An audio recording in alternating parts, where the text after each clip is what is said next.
تم پرندوں سے دل بہلایا کرو، سپاہ گیری اس آدمی کے لیے ایک خطرناک کھیل ہے جو عورت اور شراب کا دل دادا ہو۔ یہ الفاظ اپریل 1175 میں صلاح الدین ایوبی نے اپنے چچا زاد بھائی خلیفہ الصالح کے ایک امیر سیف الدین کو لکھے تھے۔ ان دونوں نے صلیبیوں کو درپردہ مدد اور مال و دولت کا لالچ دیا اور صلاح الدین ایوبی کو شکست دینے کی سازش کی تھی۔ صلیبی یہی چاہتے تھے۔ انہوں نے حملہ کیا، الصالح اور سیف الدین نے ان کی مدد کی۔ صلاح الدین ایوبی نے ان سب کو شکست دی۔ امیر سیف الدین اپنا مال و متاع چھوڑ کر بھاگا۔ اس کی ذاتی خیمہ گاہ سے رنگ برنگے پرندے، حسین اور جوان رقاصائیں اور گانے والیاں، ساز اور سازندے اور شراب کے مٹکے برآمد ہوئے۔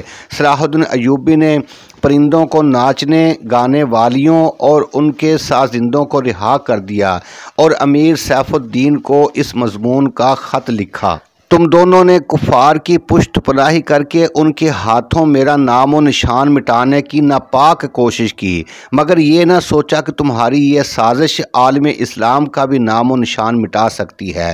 تم اگر مجھ سے حسد کرتے تھے تو مجھے قتل کرا دیا ہوتا۔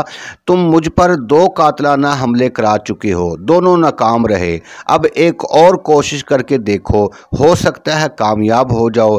اگر تم مجھے یہ یقین دلا دو کہ میرا سر میرے تن سے جدا ہو جائے تو اسلام اور زیادہ سر بلند ہوگا، تو رب کعبہ کی قسم میں تمہاری تلوار سے اپنا سر کٹوا دوں گا اور تمہارے قدموں میں رکھ دینے کی وصیت کروں گا۔ میں تمہیں صرف یہ بتا دینا چاہتا ہوں کہ کوئی غیر مسلمان کا دوست نہیں ہو سکتا۔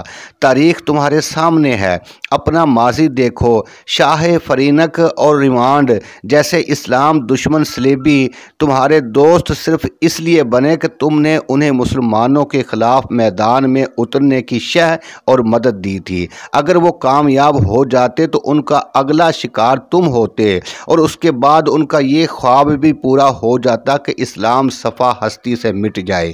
تم جنگجو قوم کے فرد ہو، فن سپاہ گری تمہارا قومی پیشہ ہے۔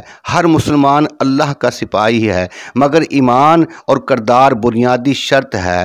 تم پرندوں سے ہی دل بہلایا کرو، سپاہ گری اس آدمی کے لیے ایک خطرناک کھیل ہے جو عورت اور شراب کا دل دادا ہو۔ میں تم سے درخواست کرتا ہوں کہ میرے ساتھ تعاون کرو اور میرے ساتھ جہاد میں شریک ہو جاؤ۔ اگر یہ نہ کر سکو تو میری مخالفت سے باز آ جاؤ، میں تمہیں کوئی سزا نہیں دوں گا۔ اللہ تمہارے گناہوں کو معاف کرے، آمین۔ بندہ ناچیز صلاح الدین ایوبی۔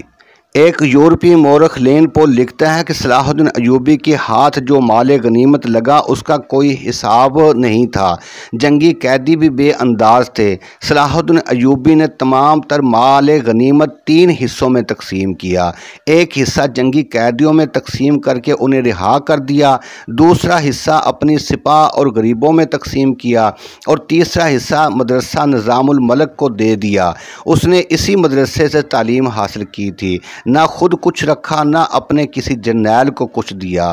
اس کا نتیجہ یہ ہوا کہ جنگی قیدی جن میں بہت سے مسلمان تھے اور باقی غیر مسلم رہا ہو کر صلاح الدین ایوبی کیمپ میں جمع ہو گئے اور اس کی اطاعت قبول کر کے اپنی خدمات اس کی فوج کے لیے پیش کر دی۔ ایوبی کی کشادہ ظرفی اور عظمت دور دور تک مشہور ہو گئی۔ کاش کہ مسلمانوں کے اندر غیرت ایوبی پیدا ہو جائے۔ ناظرین، اگر ویڈیو اچھی لگے تو ہمارے چینل حوض کوثر کو ضرور سبسکرائب کریں، بیل کو بھی پریس کریں۔ اللہ حافظ۔